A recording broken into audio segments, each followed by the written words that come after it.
You hear them before you see them. Drunken voices slurring hymns into vulgar songs, fists pounding wood, spoons clanging against pots. The scent of yeast and sweat seeps through the cracks in the door, and your fingers curl around the edge of the bedsheet, not from modesty, but terror. Tonight, your pain will be their entertainment. Before we continue, I want to take a moment to thank this incredible global community. Whether you're watching from a quiet study in Norway, a busy cafe in Brazil, or a college dorm in South Africa, your curiosity binds us together across time zones and centuries. If you appreciate unearthing these forgotten corners of history, consider liking, subscribing, and telling us where you're tuning in from. It means more than you know. Now, let's step into the room they won't let you leave until they hear you scream. In a medieval village, marriage was not consummated behind closed doors. Privacy was a luxury, and intimacy was political. The first night of a new union, what we now call a wedding night, was less about romance and more about validation, proof of virginity, evidence of fertility, and, above all, public spectacle. The ceremony began before the couple ever touched. After the feasting and ale had dulled the senses and loosened the inhibitions of every guest, the bride and groom were led, or dragged, into their shared bed. This was called the bedding. Songs would be sung, bawdy jokes shouted. In parts of France and England, guests would strip the couple down to their linen undergarments themselves, groping, laughing, urging them toward the bed. The room was often lit by torchlight, flickering shadows playing across young, frightened faces. Sometimes the crowd stayed. More often, they waited just outside. The moaning wasn't for passion. It was a kind of proof. The louder the bride cried, the more satisfied the community was that the marriage had been made valid in flesh. In some regions, servants or family members would enter the chamber afterward to inspect the bed linens for blood, physical evidence of the bride's ruptured hymen. This blood was not just symbolic, it was political capital. A sheet stained with it might be displayed in the town square the following morning, like a war banner. But what if there was no blood? What if the bride had ridden a horse too hard as a child, or bathed with rough cloth, or, worse still, wasn't a virgin at all? In those cases, suspicion could spiral into violence. The husband might reject her. A family might lose its dowry. In some cases, the woman could be accused of deception, or worse, witchcraft. Imagine being 14, married to a man twice your age, and knowing your reputation, your family's honor, and your very survival might rest on your ability to bleed for a crowd. But this was no isolated practice. Church and state alike invested in the sexual activity of married couples, not because they cared about love, but because of what was at stake: lineage, inheritance, purity, and control. There is a recorded case from 15th century Germany, where a marriage was annulled because the bride's scream was deemed unconvincing. Witnesses testified they heard only silence. The priest concluded that either the act had not taken place, or the bride was unmoved by virtue, a poetic way of accusing her of promiscuity. The marriage was dissolved, and the girl returned to her father's house in disgrace. In another account, from a noble household in northern Italy, the marriage bed was surrounded not just by friends, but by clergy. A priest, standing in the corner of the room, intoned a prayer as the couple were made to lie down. Their union was not just a physical act, it was a sacrament, administered beneath the eyes of God and man alike. The cruelty wasn't always loud. Sometimes it came in the form of pressure, a bride too afraid to resist, a groom too shamed not to perform. The sounds behind the door were not always screams. They could be sobs, whispered apologies, or the raw silence of two strangers reduced to biology. Why was it like this? Because in medieval Europe, sex was not private. It was a ritual that belonged to the village, to the church, to the family. It was how alliances were sealed and how power was preserved. A marriage without consummation wasn't legally binding, and a woman without visible innocence had no value. They didn't just need to believe the marriage had begun, they needed to hear it. One of the most unsettling truths about this practice is how it blurred the line between celebration and violation. The same hands that clapped for the bride during the feast might pull at her shift a few hours later, laughing as they shoved her toward the bed. The same mouths that blessed her union might mock her cries through the door, turning agony into festivity. And through it all, the bride's silence was never hers to keep. Her body spoke for her, whether she wanted it to or not. By the time the door opened again, the world outside would decide if what had happened was holy or shameful, valid or void. The newlyweds would emerge changed, not just in flesh but in social standing. And if the crowd wasn't convinced, the consequences could follow the bride for the rest of her life. Tonight, the torches will burn low. The guests will stagger home. But the echoes behind that door, the chant, the laughter, the moan, will linger in the walls for years to come. And somewhere nearby, a mother will whisper to her daughter what to expect on her own wedding night, with no words of comfort, only instructions on how to bleed. Because in the medieval world, pain wasn't a warning sign. It was a rite of passage. In the dim of the confessional, you kneel on cold stone, the scent of candle wax thick in your nostrils. Through a wooden grate, a voice trickles out, not to absolve, but to instruct. Face to face, it murmurs, only in the hours of darkness, and never with joy. You nod, though your heart is caught somewhere between shame and disbelief. Even now, after years of marriage, you still don't know what God allows between your own sheets. Before we dive in, thank you for continuing this journey into the shadows of history. Whether you're watching from a city tower in Tokyo, a kitchen in Madrid, or a quiet back porch in Nairobi, your curiosity is what breathes life into these forgotten worlds. If you enjoy these deep dives into human truth across time, don't forget to like and subscribe. And let us know in the comments where you're listening from. We're building a truly global circle of time travelers. Now, open the catechism and prepare to be judged for how you sleep. In medieval Europe, sex was not a private act, it was a moral question. And the Church had answers for every possible permutation. Who you could touch, when, why, how. If your thigh brushed your wife's too long on a Tuesday during Lent, it might be considered a sin, not just a small one that could stain your soul for eternity. The roots of these taboos stretch deep into Christian theology, entwining with the early Church Fathers' vision of purity, control, and divine order.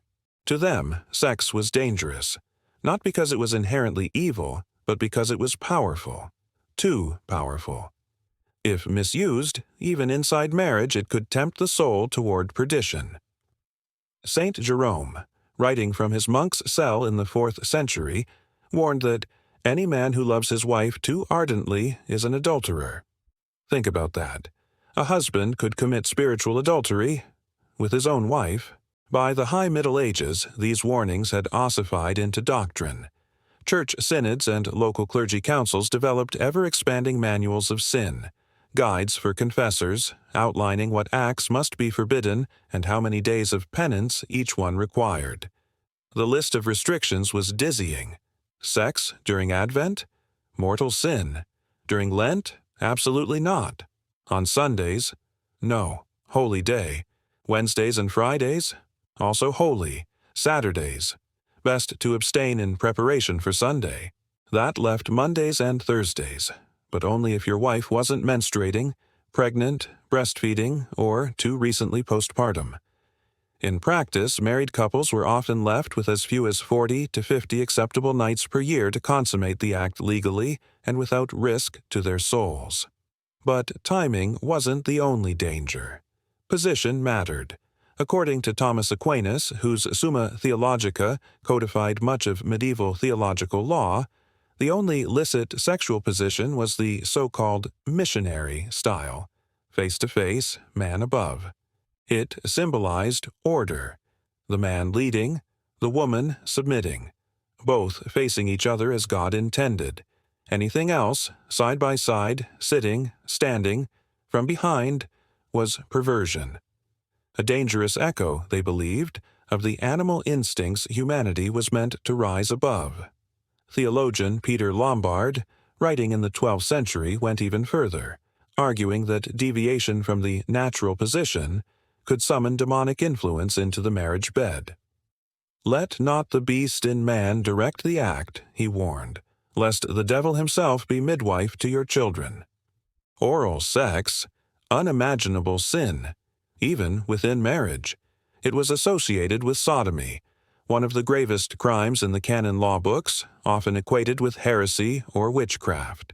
What about pleasure? Here lies one of the strangest paradoxes of all. The act that created life was only virtuous if done without desire. Husbands were permitted, even expected, to initiate the act. But should he linger in the moment, or find too much satisfaction in it, the sin of luxuria, lust, was recorded against him.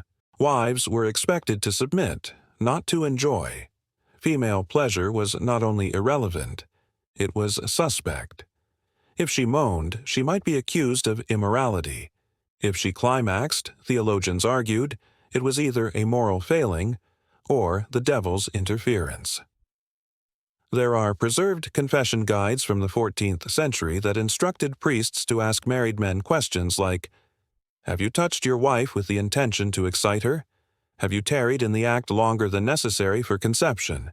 Have you imagined her as someone else?" Each one carried spiritual penalties, days, weeks, even months of fasting and prayer. Yet what is more human than love turning into longing?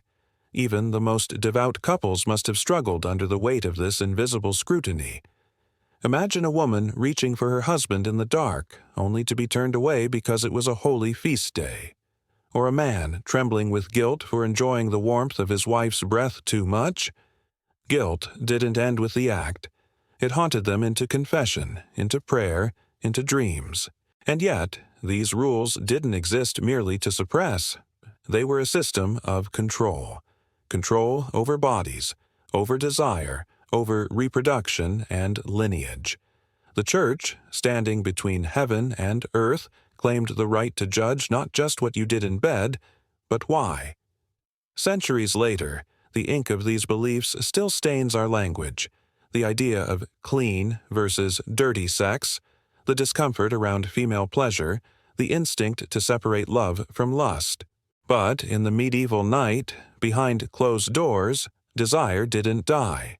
It just whispered more quietly. Some lovers defied the rules. Some confessed. Others did both, then prayed their penance would be enough. Next time, we enter even darker waters, into a world where female bodies were not just judged, but reimagined as inverted, defective, and dangerous. Because if sex was a sin, the woman was often seen as its cause. A surgeon leans over the pale flesh of a woman's corpse, his blade trembling beneath the flickering light of a tallow candle. He parts the soft cavity of her pelvis and finds what he expects: a hollow space, a damp channel, folds he cannot name. He does not see absence, he sees inversion. This, he tells his pupils, is a penis turned inward. Proof she is not her own creation, but a failed man. If you've made it this far, thank you for exploring the unspoken corners of the medieval world with us. Whether you're listening from a rooftop in Istanbul, a forest cabin in Canada, or a beachside hostel in Goa, we are connected by our hunger to understand how history shaped the bodies we live in. Don't forget to like, subscribe, and share where you're watching from. Your presence gives these forgotten stories a voice again. Now, let's cut deeper, into the flesh, into the fear, into the fiction that became doctrine. To understand how medieval society saw women, one must first unlearn what we now take for granted. Anatomy, biology, desire, these were not fixed truths, but malleable myths molded by philosophy, religion, and ignorance. In the world of parchment and scalpel, the female body was not a separate form. It was a corrupted version of the male. The Greeks had said it first. Galen, the ancient physician whose texts were gospel in every European university, claimed that women were simply colder men. Their genitals were the same, only tucked inside due to a lack of vital heat. This idea did not die with antiquity. It flourished. In lecture halls from Bologna to Paris, scholars repeated the same lesson. The uterus was an inward scrotum, the cervix a reversed glans, the ovaries internal testicles. Even breast milk was thought to be converted menstrual blood, purified and redirected. There was no room for the feminine as its own system. Only deviation. Only defect. This was not academic quibbling. These ideas shaped everything, especially how female sexuality was perceived. If a woman's body was a failed man's, her desire must also be derivative, lesser, untrustworthy, and if it flared too brightly, dangerous. In 1322, a woman named Alice de Skelton was brought before a local church court in Norfolk. Her crime: she had confessed during the childbirth delirium that she felt the fire in her loins swell greater than any husband had summoned. The midwife attending her took this as a sign of demonic possession. After all, what woman could feel lust? On her own? Alice was flogged in public, paraded through the streets as a warning. Her confession was recorded not as a medical curiosity, but a spiritual failing. Menstruation, too, became a source of fear. Blood that was not shed for wounding had no place in the logic of medieval medicine. If a woman bled and yet was not injured, it must be because her body was overflowing with corruption. Menstrual blood, wrote one physician, could wither crops, sour wine, and dull a mirror just by its presence. A woman on her period was considered spiritually unclean, biologically unstable, and morally suspect. Some priests advised men not to sleep in the same room with menstruating wives.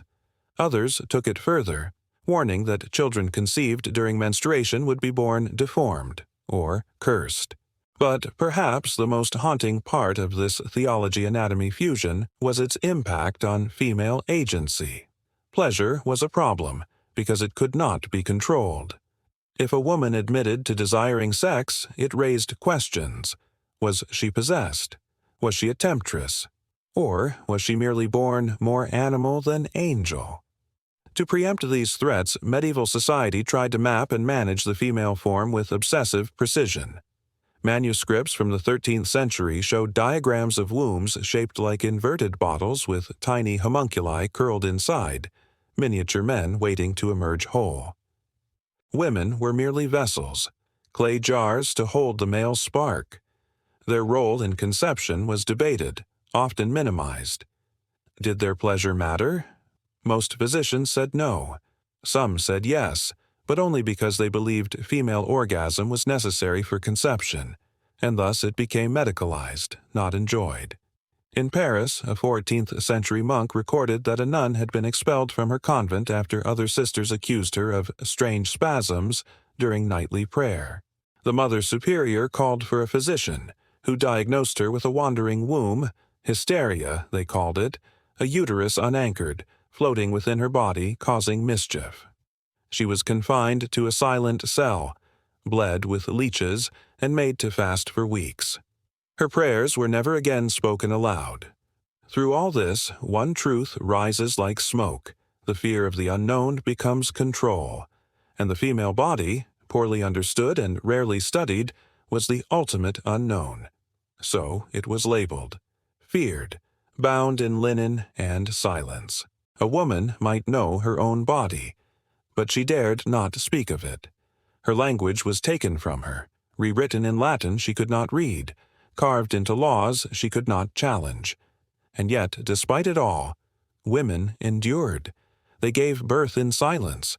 They whispered secrets to one another behind shuttered windows. They held each other through the blood and the burning.